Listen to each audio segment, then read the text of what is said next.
Okay, so first what we're going to do is list all these different properties of all these different quadrilaterals. Now, the main name is quadrilateral, and we know that a quadrilateral has 4 sides. We also know that all of the angles in a quadrilateral are going to sum up to be 360. And this is both for interior and exterior.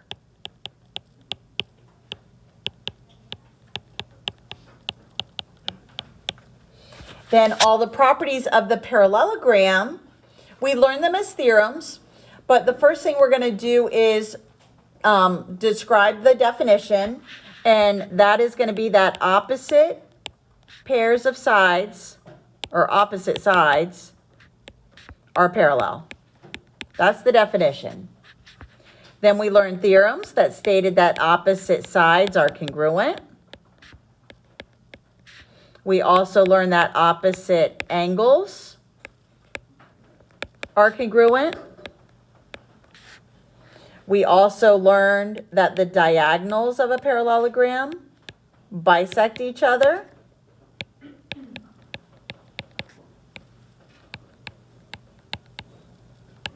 And then the last one was that the consecutive angles are supplementary.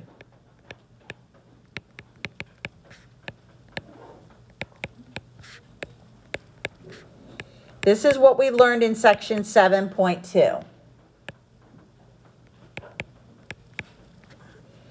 Then in 7.3, we learned all the converses of these properties. Then in 7.4, this is where we learned about the special parallelograms, the rectangle, the rhombus, and the square. And now I'm going to list all the properties of those 3. Now, what a parallelogram looks like is, again, it's like the slanty rectangle. And what you'll look for is the arrows on the sides indicating that it's parallel. That's by definition. You could also add in the congruent opposite angles, congruent sides, but by definition, all it would have on it are the arrows. And again, those arrows are not congruency marks, they're parallel marks. Now let's talk about the properties of the rhombus.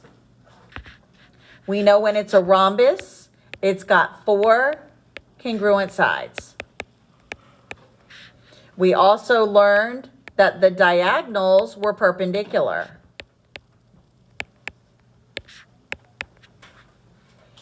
We also learned that the diagonals bisect the opposite angles.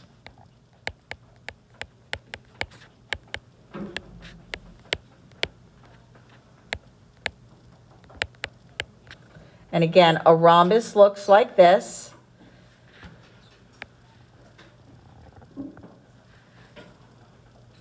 It would have the 4 congruent sides. It would have the diagonals, and my rhombus is a little off, but my diagonals are perpendicular. The diagonals will bisect the opposite angles.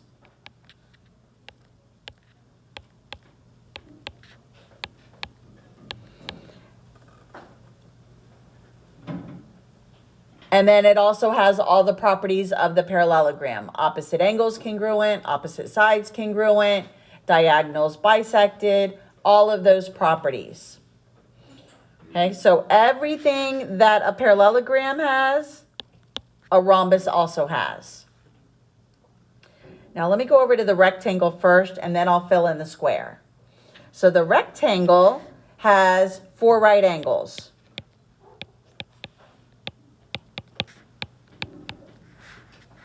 It also has congruent diagonals. So the diagonals are congruent when it's a rectangle. And then now let's draw a rectangle. 4 right angles. And then I can draw in my diagonals. And these would be congruent. Now remember, diagonals are bisected when it's a parallelogram. So really all of these little pieces are congruent when it's a rectangle. So if it helps to add in letters, let's say this is A, B, C, D here. I could say that AD is congruent to BC because these are the diagonals.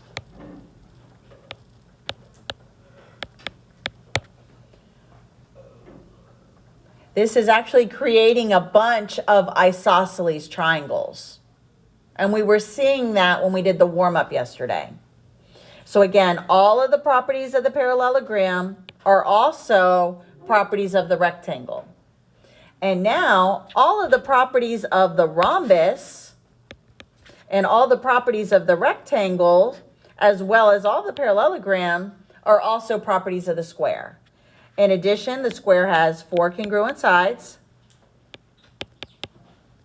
and 4 right angles, which is getting from the rectangle. And then everything on either side and above is also a property of a square. So a nice little concise visual here of all the different properties. Again, you also have that other file that has it like a flow chart. And you also have the Venn diagram that we filled in the notes.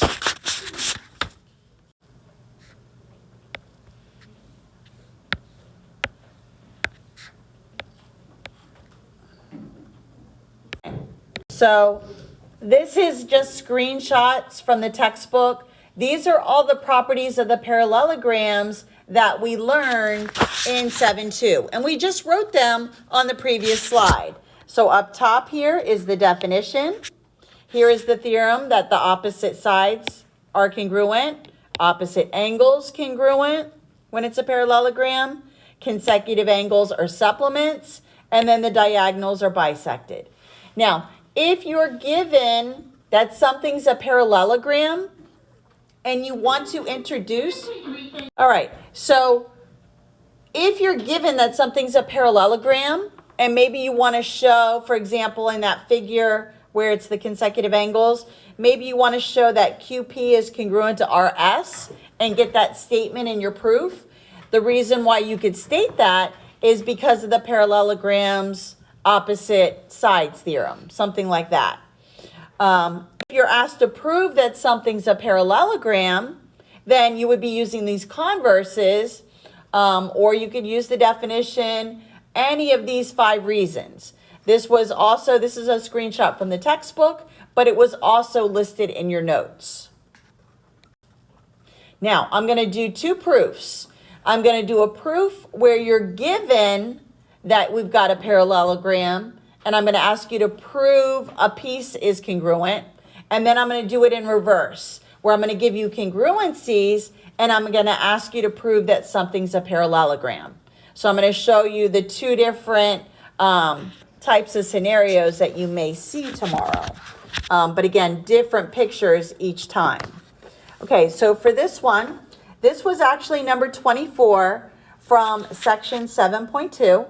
So again, I'm going to set up my statements and my reasons column.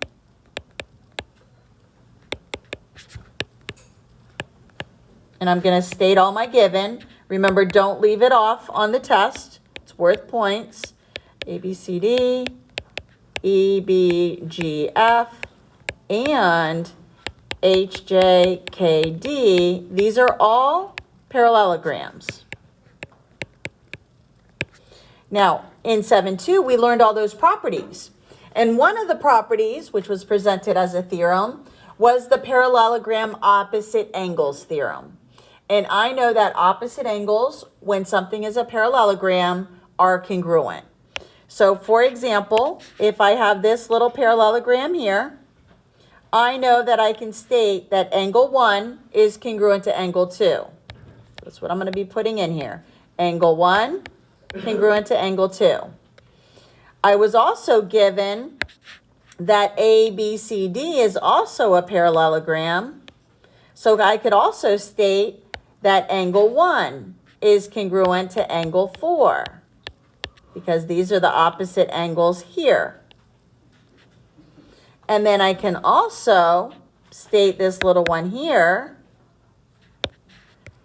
The HJKD is also a parallelogram, so 3 is congruent to 4.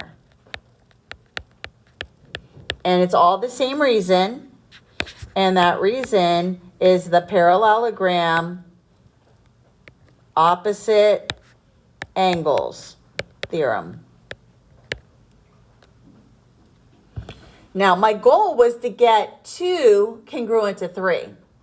So what I need to do is use either substitution or transitive to get me there.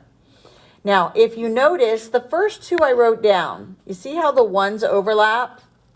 And they're both congruent to 2 and 4. So if I cross those off, then I could state that angle 2 is congruent to angle 4. And my reasoning here is either transitive, or I could also say substitution.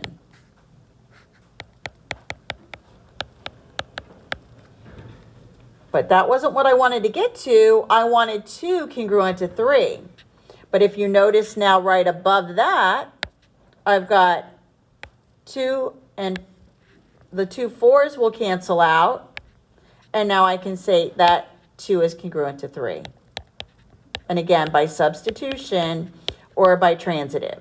We needed that step 3. We couldn't just jump to 2 to 3. So again, same reason. You can have the same reason listed twice. So again, transitive or substitution.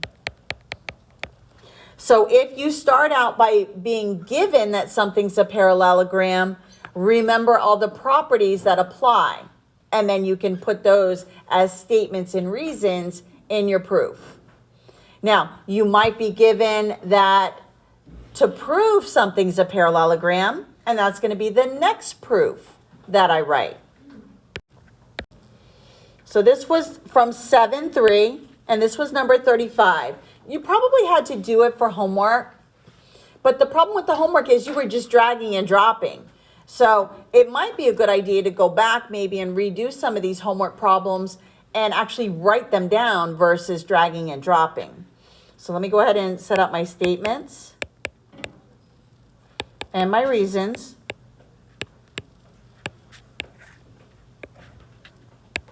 Now, I'm going to actually spell this out. So my given is going to be that AD is congruent to CB, and that angle ADB is congruent to angle CBD. And then I'm going to ask you to prove that ABCD is a parallelogram. So you see how this is different from the other proof I did. You were given that something was a parallelogram. Now we're proving that something is a parallelogram. Now, on the test tomorrow, some of you are going to take more steps to do it than others. You should be able to do it in no more than 5. Now, I'm going to do this same proof in 3 steps, and then I'm going to do it another way in 5 steps. As long as your logic flows and it makes sense, then it doesn't matter if you do it in 3 steps or 5. Now, I'm going to show you the long way first, and then I'll show you the short way. So the long way, yes. All right, so I'm going to restate the given that AD is congruent to CB and angle ADB is congruent to angle CBD. And this was given. The picture's already labeled for me. Now, what I'm going to do is take this the long way, and I am going to prove that this triangle is congruent to this triangle. And then I'm going to use CPCTC. This is the longer way, but it works. Okay, so what I could do here is state the reflexive, that BD is congruent to BD, reflexive. Then I can state that now I have side angle side marked as congruent. So I can say that triangle ADB is congruent to triangle CBD, and my reason is side angle side. And then now what I can do is go back and say that this side is congruent to this by CPCTC. So then I can go back now and say that AB is congruent to CD, and my reason is CPCTC. And now that I have both pairs of opposite sides congruent, I can state that ABCD is a parallelogram because of the parallelogram opposite sides converse. When you're proving that something's a parallelogram, if you're showing opposite sides congruent or opposite angles congruent, that's a converse. Now, I'm going to do the same proof, but I'm going to do it in 3 steps. So, same picture, same given. So, statements and reasons. I'm going to restate that given. So, AD is congruent to CB, and angle ADB is congruent to CBD, given. Now, because these two angles are congruent and they're alternate interior angles, I can state that AD is parallel to CB by my alternate interior angles converse.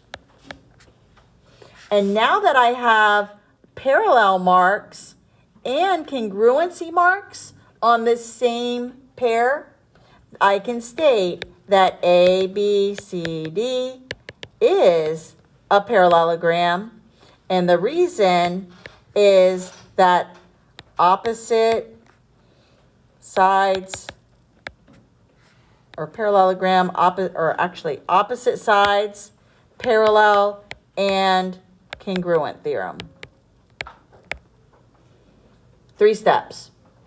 Same picture, same given, but instead of doing 5, I just did it in 3. So again, there's always multiple ways to do these proofs. Again, some of you may take the longer route. Some of you will take the shorter. Again, always a whole bunch of different ways you can do these proofs. Now, also in the file was the flow chart. Again, it's a separate file in Canvas as well. This is basically everything that I hand wrote on that first slide. It's got some more hierarchies. Just remember that all rectangles, rhombuses, and squares are parallelograms, but trapezoids and kites are not parallelograms. So this is just a nice little summary of all the different types of quadrilaterals. So this file is in the modules as well as in the one that you pulled in to take notes on.